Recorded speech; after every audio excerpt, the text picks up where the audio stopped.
Hi learners, today I'll make you understand how do we make use of modals should and ought to.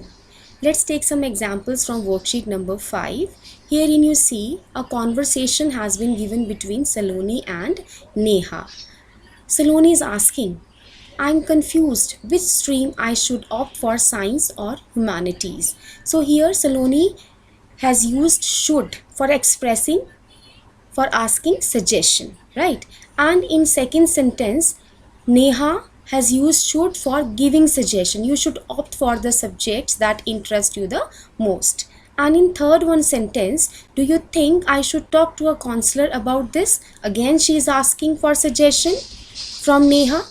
And in fourth one, I think you ought to talk to your parents first.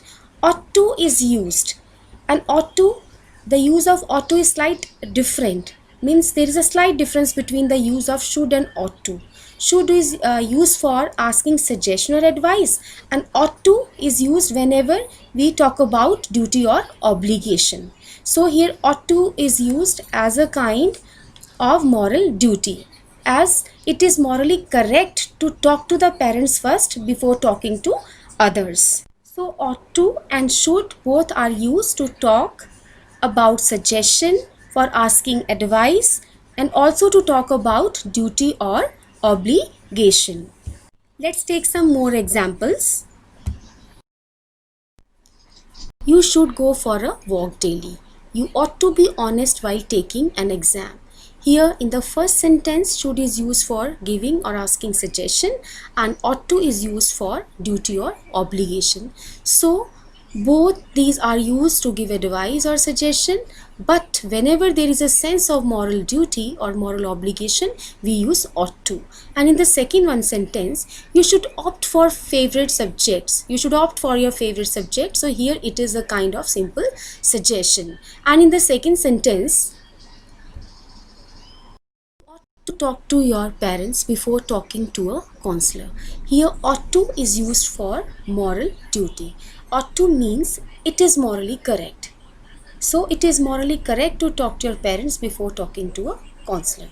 This is the use of ought to for moral obligation. Now worksheet number 6. In the unit Changing Times of My English Reader, you have read about the common complaints of parents against teenagers. Based on your reading, prepare a list of few things that parents feel teenagers should do.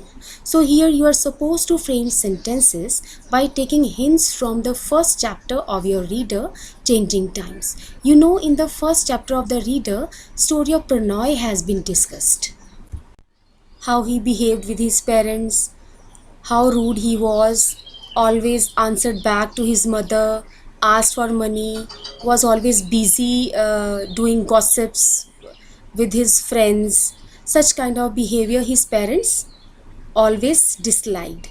So they talked to the counselor. So this is not the story of only Prannoy. During these days, every teenager is behaving like that. So on the behalf of parents, you need to give advice, you need to give suggestion. So you should, and on the behalf of the parents, frame some sentences.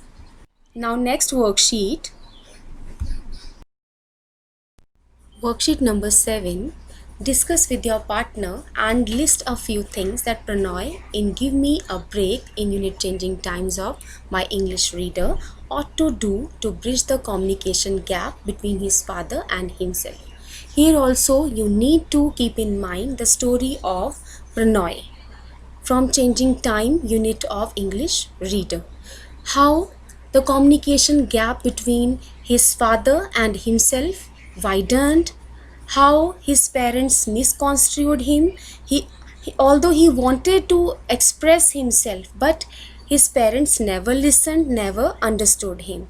So now, on the behalf of Prannoy, you need to frame some sentences. What Prannoy ought to do, what Prannoy's duty to improve his behavior, what things he should do to improve his behavior. So use ought to and frame some sentences. For example, Prannoy ought to improve his behavior.